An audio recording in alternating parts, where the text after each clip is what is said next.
Boa tarde. Estamos agora iniciando o estudo da série psicológica de Joana de Ângeles. O capítulo 7, que tem o título A Conquista da Felicidade, é o nosso tema para hoje. E como introdução, trouxemos aqui a passagem das cartas de Paulo, o Evangelho comentado por Emmanuel, carta aos Hebreus, capítulo 12, versículo 1. Faze, pois, o bem possível aos teus associados de luta no dia de hoje, e não te esqueças dos que te acompanham em espírito, cheios de preocupação e amor. Então vamos aqui entender a razão desta recomendação de Emmanuel. É o comentário da passagem de Hebreus que se refere a todos nós termos uma multidão de testemunhas que nos veem, que nos analisam, que participam dos nossos pensamentos, das nossas decisões. Os espíritos desencarnados. Sobretudo, aqueles que vão estabelecendo laços de simpatia, de sintonia pelos objetivos e atividades que exercemos durante o dia. Em relação a isso, vem a recomendação de Emmanuel. Faz o bem possível que esteja nas tuas mãos. Aqueles que participam do teu dia a dia, os teus associados de luta, não esquecendo dos que nos acompanham em espírito, cheios de preocupação e amor. Aqui ele abrange tantos espíritos do bem que nos motivam e que nos assistem nas ações de caridade, de vivência do amor, como também aqueles que acompanham aos outros que estão ligados a nós. E o mais importante aqui dessa recomendação de Emmanuel é que é muito positivo que tenhamos consciência disso. E isso ele expressa dizendo assim: não te esqueças.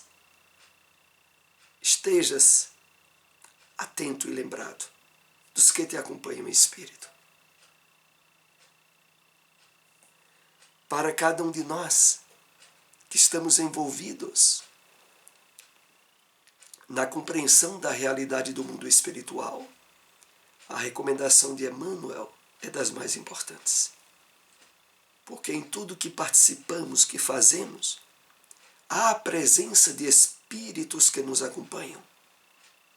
E por isso é natural o cuidado, a atenção, a consciência do que pensamos, do que fazemos, do que sentimos.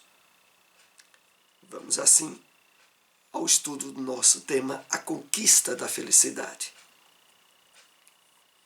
E Joana de Ângeles começa nos dizendo assim: o ser humano está fadado à felicidade, que lhe constitui um grande desafio. Para lográ-la, ninguém deve considerar a felicidade como um estado de plenitude, de ausência de ação.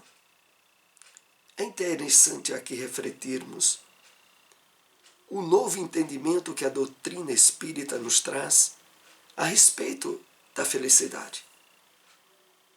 A felicidade agora, para nós, não é sinônimo de satisfação dos gozos e necessidades físicas, dos sentidos físicos.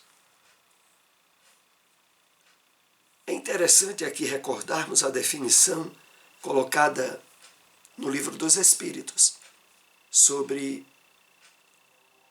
o que é a felicidade em termos possíveis ao espírito humano, ao ser humano. E a espiritualidade responde Em termos materiais, a posse do necessário. Em termos espirituais, a consciência em paz de dever cumprido. A forma bem sintética que a espiritualidade nos chama a atenção, para que, resolvido isso, a nossa atenção estará mais cuidadosamente direcionada aos valores espirituais da vida. Mas aqui é importante quando Joana começa dizendo a nós o seguinte: olha, perante as leis divinas, o destino nosso é ser feliz. Estamos fadados à felicidade. A questão é quando possibilitaremos a sua realização plena. É claro que aqui a compreensão da felicidade está totalmente ligada à harmonia com as leis divinas, à vivência das leis divinas em nossa vida.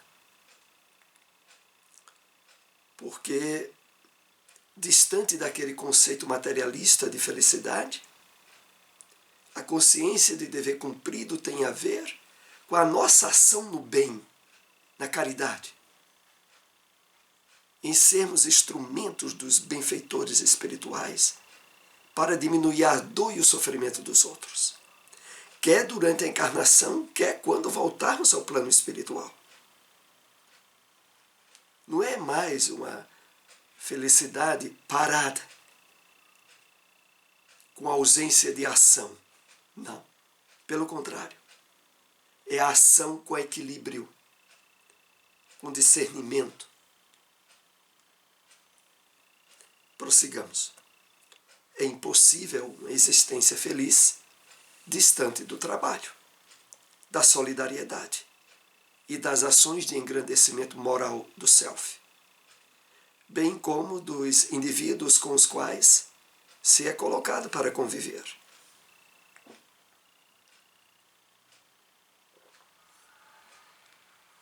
Então aqui, Joana vai mais longe um pouquinho, diz, olha, é impossível. Se pensas em felicidade, distante do trabalho, da solidariedade e das ações de engrandecimento moral do self, não conseguirás. E, sobretudo, na vivência equilibrada nos relacionamentos com os outros. Em verdade,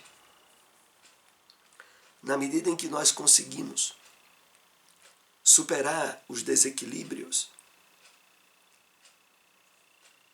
íntimos, as desarmonias com as leis divinas, menos atrito nós nos percebemos com as pessoas que convivem conosco, com a vida social em que estejamos inseridos.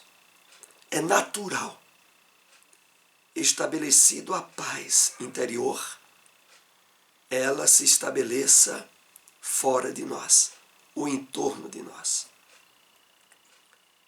A ingenuidade psicológica estabeleceu que felicidade existe onde se encontra o prazer e a comodidade, a fortuna e o repouso, em violenta agressão à vida que se desenvolve em ações incessantes formadoras de abençoados recursos.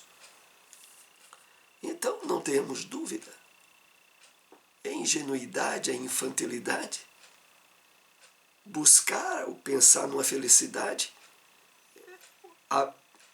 concentrada onde existe prazer e comodidade, facilidades materiais. Porque o que se constata plenamente na vida é que ela está em constante movimento, em ações incessantes, formadora de abençoados recursos. De uma vez por todas, a felicidade que é trabalhada, que é tratada pela espiritualidade e que é possível a qualquer um de nós, ela não tem nada a ver com questões de ordem temporária ou material. Ela se resolve viajem adentro de nós, tal como Cristo havia dito: o reino dos céus está dentro de vós. A questão é o trabalho de limpeza, de despertamento desse reino que está na profundidade da nossa consciência e que só agora, através do despertamento espiritual, é que passamos a ter consciência disso. Muito distante da posse de tesouros que embelezam a vida, mas não preenchem os vazios existenciais. A felicidade apresenta-se como realização interior e esforço pelo seu prosseguir. Então,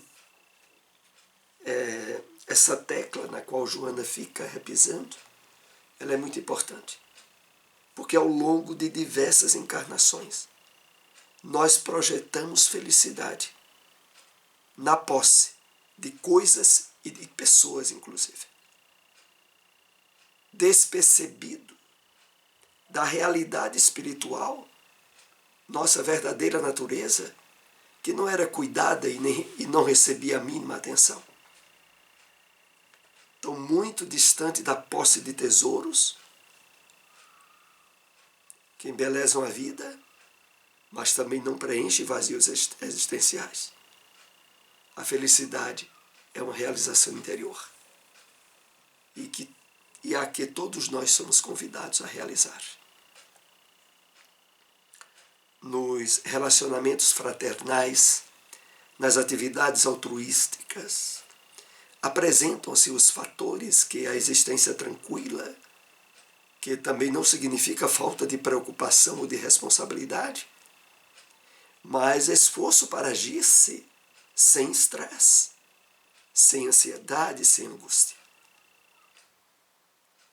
Então, podemos e devemos nos sentirmos felizes, planificados nas atividades cotidianas, aonde a ação altruística de pensar no outro, no próximo, são fatores propiciadores de uma existência tranquila. Mas importante aqui também, quando Joana salienta, o cuidado para, mesmo desenvolvendo ações dignificadoras, não sermos envolvidos por ansiedade, por estresse, por tensão emocional. E às vezes mesmo até por angústia. Desenvolvamos nossas atividades no dia a dia, no nível de paz e de equilíbrio íntimo, para estarmos conscientemente atentos ao usufruto da felicidade, principalmente quando estamos em ações meritórias, da caridade, da assistência, e que não pode abrir campo para invasão de tensão emocional, de ansiedades. Não serão, no entanto, os lugares exóticos, silenciosos, distantes de tudo, onde se encontram os fatores propiciadores à felicidade, propiciatórios, mas nos burgos ativos, não competitivos, trabalhadores, não ambiciosos, onde se pode desfrutar a tranquilidade. A referência de Joana aqui é bem clara. Podemos e devemos usufruir dessa felicidade, mesmo nas atividades cotidianas, nos trabalhos, desde que o clima interior de harmonia e de tranquilidade esteja devidamente estabelecido. Não é preciso lugares silenciosos, distantes de tudo, exóticos, para usufruir felicidade.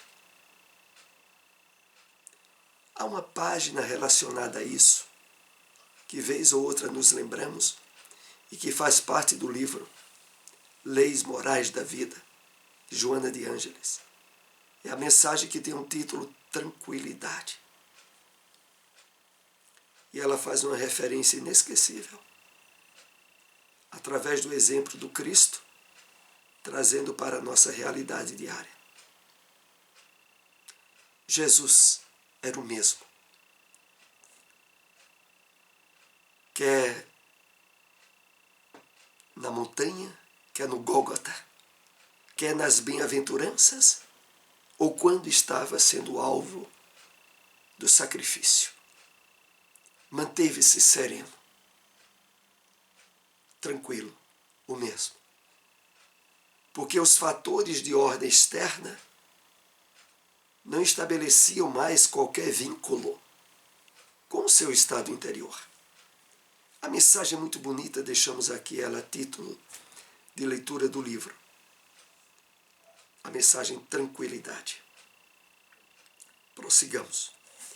Nesses lugares, os níveis de vida são mais elevados do que nos centros de grande importância social e tecnológica, em razão da ausência dos fenômenos geradores de problemáticas cardiovasculares, cânceres, distúrbios emocionais. Então, é preciso, independente do lugar onde a nossa ação esteja ocorrendo, o cuidado com os nossos estados íntimos. Porque é nesse cuidado que, evitando as tensões emocionais, nós criamos fatores de imunidade contra problemas cardiovasculares, cânceres e outras doenças.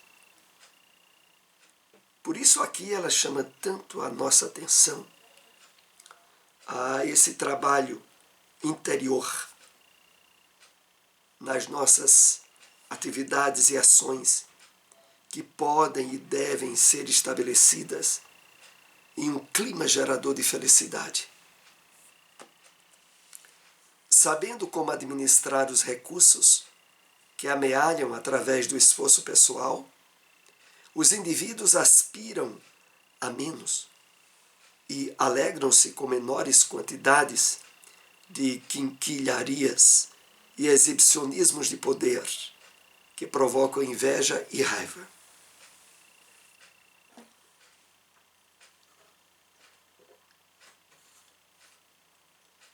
É uma referência ao fator preponderante para a nossa felicidade, que não deve estar atrelado à conquista de uma série de bens ou de possibilidades que muitas vezes não passam de exibicionismo pessoal, provocador de inveja e de raiva em outros. Temos todas as possibilidades de percepção plena desse estado íntimo de felicidade através das tarefas, dos esforços diários, através das ações no bem, minimizando ao máximo a necessidade de bens ou de situações de ordem material para nos sentirmos felizes. E por fim, na introdução desse tema, ela nos diz: a busca da felicidade deve caracterizar-se pelo conhecimento de si mesmo em relação aos demais indivíduos, pela conscientização das próprias aspirações, pelos objetivos que sejam colocados como fundamentais para a vida. Então, é nessa linha do autoconhecimento, do conhecimento de si mesmo, da conscientização das aspirações e desejos de realização que temos, alinhados, harmonizados com as leis divinas, que sustentarão as bases reais para a felicidade possível no mundo de provas e expiações. É a isso que esse capítulo que estamos iniciando hoje nos convida dentro dessa temática. Agradecemos a todos que nos acompanharam. Se possível, compartilhem essas informações. Demais estudos estão no nosso canal no YouTube. Uma boa tarde.